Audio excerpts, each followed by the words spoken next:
Class 10th के सभी प्यारे साथियों का हमारे इस यूट्यूब चैनल जीनियस एकेडमी 2.0 में आप सभी लोगों का स्वागत है। जैसा कि आप लोग जितने भी वीडियो इस चैनल पर अभी तक पढ़े हैं उसका भरपूर लाभ उठा रहे होंगे आप लोग, और अपने साथ वाले दोस्तों को भी इन सभी वीडियोज़ को शेयर कर दीजिए ताकि इन सभी वीडियो का थोड़ा लाभ उन सभी दोस्तों तक भी पहुँच पाए आप सभी लोगों के। तो आज जैसा कि आप लोग बोर्ड पर देख पा रहे होंगे कि आज से हम क्लास 10th का जो दूसरा पोयम है फायर एंड आइस उसको स्टार्ट करने वाले हैं। जैसा कि जो पहला चैप्टर था आपका डस्ट ऑफ स्नो वो भी रॉबर्ट फ्रॉस्ट के द्वारा लिखा गया था, और यह पोयम भी क्या है जो रॉबर्ट फ्रॉस्ट हैं उनके द्वारा ही ये पोयम भी लिखा गया है।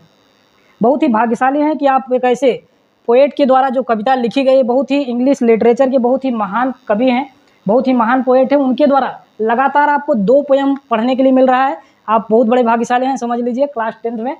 तो चलिए स्टार्ट करते हैं। थोड़ी सी जानकारी रॉबर्ट फ्रॉस्ट के बारे में आपको हमने बताया था कि ये कहाँ के रहने वाले हैं। एक अमेरिकन पोएट हैं जो सैन फ्रांसिस्को जो कैलिफोर्निया की सिटी में पड़ता है वहाँ के निवासी हैं। उन्होंने बहुत ही बेहतरीन पोएम्स को विभिन्न प्रकार के इंग्लिश लिटरेचर में उन्होंने लिखा है। यहाँ भी आपका दूसरा चैप्टर जो है फायर एंड आइस उनके द्वारा ही लिखा गया है। इस कविता का जो प्रकाशन रहा है थोड़ा सा उसके बारे में आप देख लीजिए। इस कविता का अर्थात फायर एंड आइस जो पोयम है इसका प्रकाशन सबसे पहले 1920 में किया गया। ये कविता सबसे पहले कब प्रकाश में आई? 1920 में। फिर रॉबर्ट फ्रॉस्ट के जो नया संग्रह न्यू हैम्सफायर में 1923 में जाके इसको क्या किया गया, संग्रहित किया गया, और वहाँ से ये कविता बहुत ही ज़्यादा प्रचलित हुई और अच्छी कविता है। चलिए स्टार्ट करते हैं। पहले स्टेंजे पर ध्यान देते हैं। इन विनाश की संभावनाएं, जैसे ही हम आपको इस पूरे पोयम को पढ़ाएंगे तब जाके इन दोनों पॉइंट पर हम बात करेंगे कि विनाश की संभावनाएं क्या। सबसे पहले स्टेंजे पर ध्यान देते हैं। सम से जो रॉबर्ट फ्रॉस्ट हैं वो कहते हैं कि पहले स्टेंजे में some say the world will end in fire. Some say मतलब कुछ लोग कहते हैं, उन्होंने पहले ही लाइन में लिख दिया है कि सम से कुछ लोग कहते हैं। द वर्ल्ड मतलब संसार, विल एंड मतलब खत्म हो जाएगा अर्थात नष्ट हो जाएगा, इन फायर मतलब आग में। अर्थात कुछ लोग कहते हैं कि जो संसार का विनाश है वो आग के माध्यम से हो जाएगा। पहले ही लाइन में रॉबर्ट फ्रॉस्ट जी ने बताया कि ये जो संसार है उसका विनाश कैसे हो जाएगा, फायर मतलब आग के माध्यम से हो जाएगा। सम से और कुछ लोग कहते हैं इन आइस मतलब बर्फ में। कुछ लोग इस चीज़ के पक्ष में हैं कि इस संसार का जो विनाश है वो किसके माध्यम से हो सकता है, आइस के माध्यम से। आइस मतलब क्या होता है, बर्फ। आइस मतलब क्या होता है, बर्फ। और फायर मतलब सबको मालूम है आग। एक चीज़ आप लोग ध्यान रखें कि इसमें जो आपका फायर है, फायर शब्द ऐसा लिखेंगे स्टैंड फॉर। फायर शब्द स्टैंड फॉर किसके लिए यूज हुआ है, डिजायर के लिए। किसके लिए यूज हुआ है, डिजायर। डिजायर मतलब क्या होता है, इच्छा या वासना या फिर इच्छा। और जो आइस शब्द यूज हुआ है, आइस शब्द किसके लिए यूज हुआ है, यहाँ लिखेंगे आइस शब्द स्टैंड फॉर। मतलब आइस शब्द यूज हुआ है किसके लिए भैया, आइस शब्द हेट के लिए यूज हुआ है। हेट मतलब क्या होता है, घृणा। किसके लिए यूज हुआ है, घृणा शब्द के लिए। इस पोयम में जो पोएट हैं उन्होंने क्या किया है, प्रकृति के पहलुओं पर और मानवीय प्रवृत्तियों के हिसाब से दोनों में आपस में तुलना किया है। किस तरीके से ये प्रकृति, ये जो पूरा ब्रह्मांड है, जो पूरा संसार है, किस तरीके से नष्ट हो सकता है, उन्हीं संभावनाओं पर एक कविता क्या करती है, विचार कर रही है। चलिए तीसरे लाइन में देखते हैं।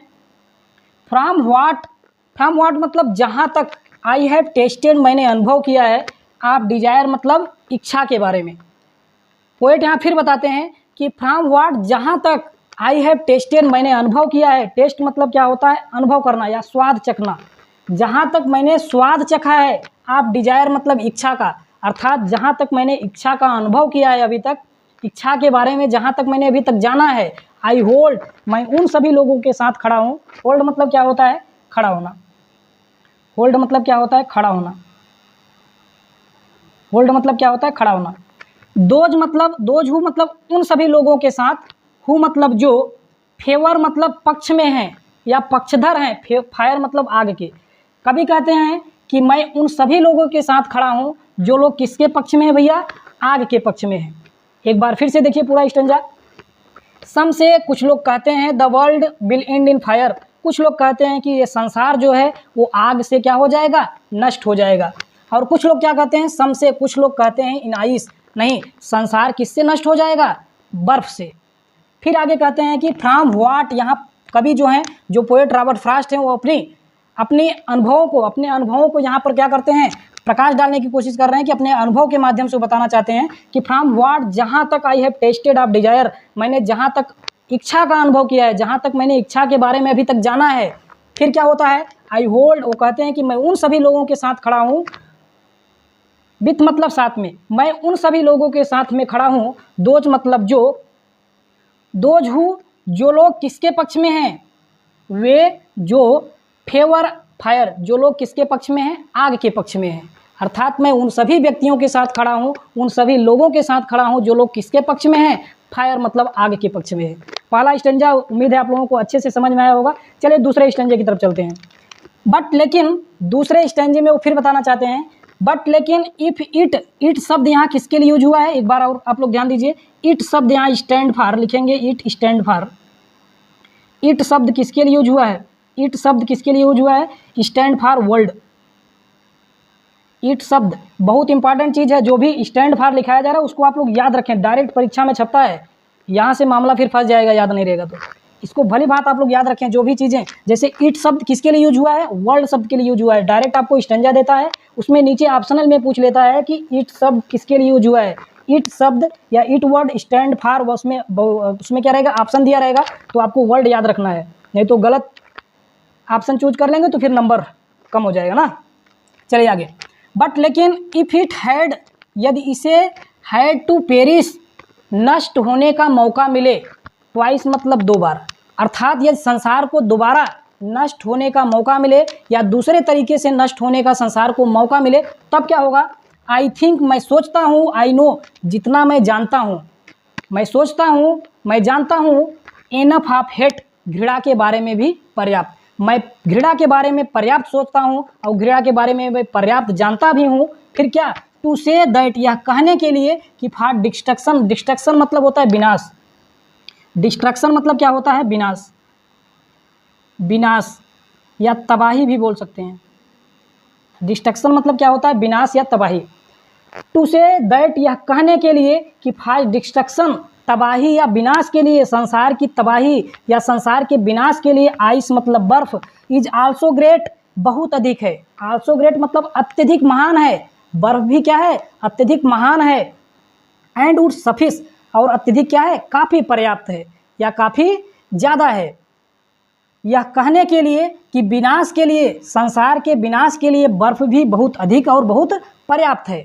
उम्मीद है दोनों स्टेंजा आपको समझ में आया होगा। चलिए इसके अन्य पहलुओं पर भी बात करते हैं। विनाश की संभावनाएं, इसमें आपको समझ में आया होगा कि जो फायर का उन्होंने तुलना किया है, किससे तुलना किया है, डिजायर, मानवीय इच्छा, जो मानवीय प्रवृत्तियां होती हैं, मानव बहुत क्या है, इच्छुक व्यक्ति है। फायर का उन्होंने तुलना डिजायर से किया है, आइस का तुलना उन्होंने किससे किया है, हेट से किया है। ये सभी चीज़ों को आप लोग याद रखिए बराबर। इसमें देखिए कवि क्या कहते हैं, जो पोएट है रॉबर्ट फ्रॉस्ट, वो क्या कहते हैं, विनाश की संभावनाएं।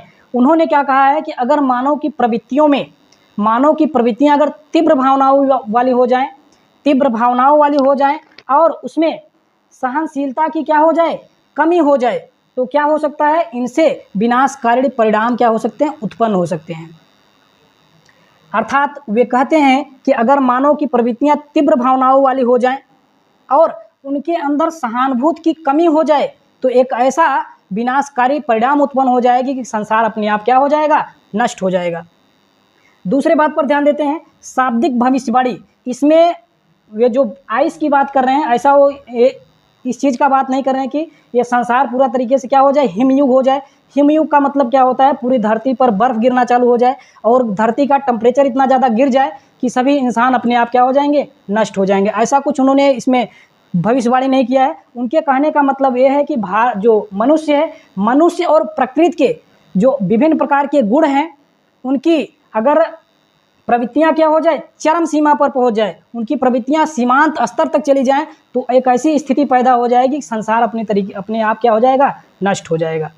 तो उम्मीद है आप लोगों को ये चैप्टर पूरी तरीके से समझ में आया होगा। एक एक शब्द का, एक एक लाइन का हमने बेहतर तरीके से अर्थ बताया है। एक चीज़ और आप लोग ध्यान रखें, इस पोएम का जो भी मीनिंग है, जो भी हार्ड मीनिंग है, उसका हमने शॉर्ट वीडियो आपको प्रोवाइड कर दिया है। उस शॉर्ट वीडियो को पॉज करके आप लोग उस सभी मीनिंगों को अपनी कॉपी में नोट करें और बेहतर तरीके से पढ़ते रहें। सिर्फ आप लोग क्या करिए, इस चैनल पर विश्वास को बनाकर रखिए। सभी दोस्तों तक इस चैनल को आप लोग क्या कर दीजिए, शेयर कर दीजिए, लाइक कर दीजिए और अच्छी चीज़ों पर कमेंट करिए। जो चीज़ें आपको समझ में नहीं आ रही, किन किन चीज़ों की आपको ज़रूरत है, उस पर कार्य किया जाएगा बेहतरीन तरीके से। कोई कोर कसर नहीं छोड़ा जाएगा आपकी तैयारी में। इस चीज़ को आप लोग ध्यान रखें। तो आपको इन सभी चीज़ों पर बहुत अच्छी तरीके से एक अच्छी समझ बनाने का हमने प्रयास किया है। तो चलिए आज इजाज़त दीजिए, बस आज के लिए इतना ही। फिर मिलते हैं कल एक नए वीडियो के साथ।